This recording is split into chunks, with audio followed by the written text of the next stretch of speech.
So one of the questions that's come up on several different occasions is how do you plan for skill development over time within the context of a training season?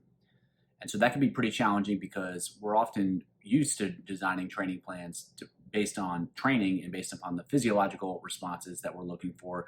It's a little bit different to think about it in terms of skill. And obviously, the physical stuff needs to be there. Athletes need to be fit to perform, and improving in training is going to improve performance. And so that can't necessarily go all out the window at the same time as well.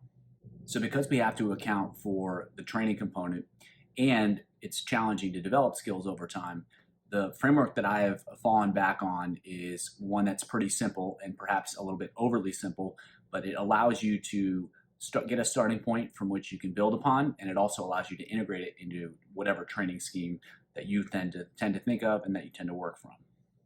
So I tend to think about it in terms of the first step of the process is do it right, and then the next step is doing it faster and then doing it longer, and those are separate processes. And then the last part is doing it harder, and I'll explain what those mean. And so doing it right, it's all about learning whatever new skills that you want athletes to learn. It's about learning those skills as quickly as possible.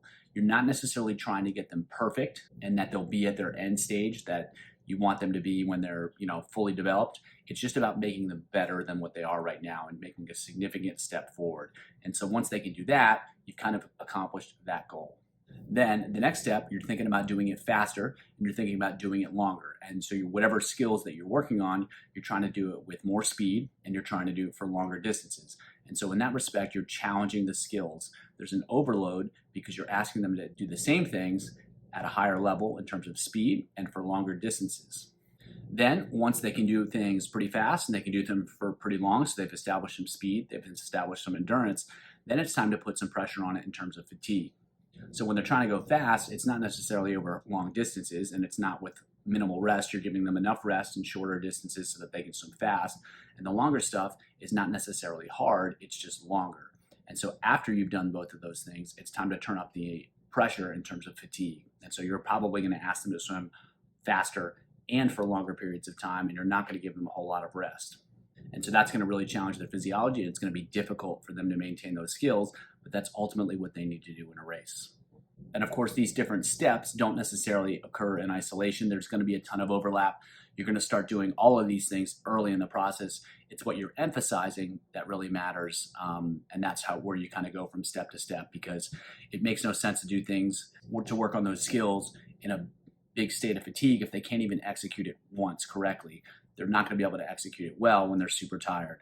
And likewise, they need to be able to develop some speed first, and they need to be able to sustain those skills for a decent period of time, because if they can't, it's also going to be hard for them to execute those skills under fatigue. So how does this relate to a typical training program? And so the do it right stuff is your typical skill-based work. It's low pressure, it's low speed, and you're just trying to help them do things well. And then in terms of doing it faster, that's basically all of your speed work.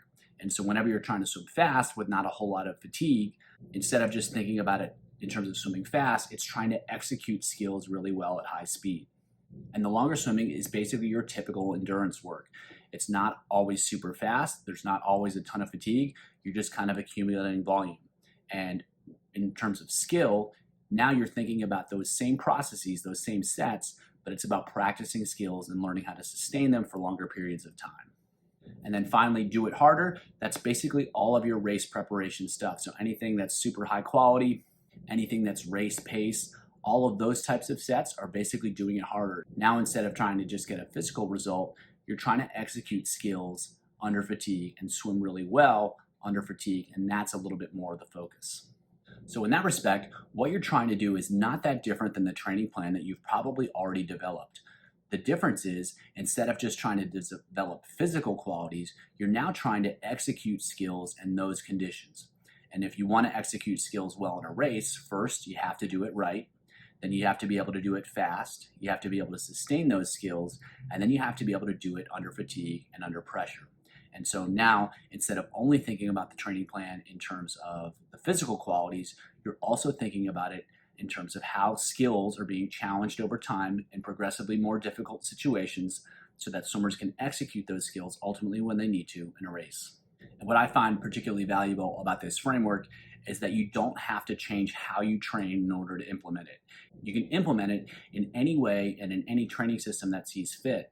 And so for those that don't necessarily have a super concrete training system, or they use different systems based upon the athletes that they're working with, this gives them a lot of flexibility. It gives you a lot of flexibility to still implement skill development regardless of how you train or the way you train. It provides a lot of flexibility in terms of how you're developing athletes so that you can adjust and you can adapt to the situation that you're in or whatever situation may arise due to unforeseen circumstances. I hope that helps. If you have any follow-up questions, please definitely let me know. If you have any other questions, please let me know as well. Have a great week and keep it simple.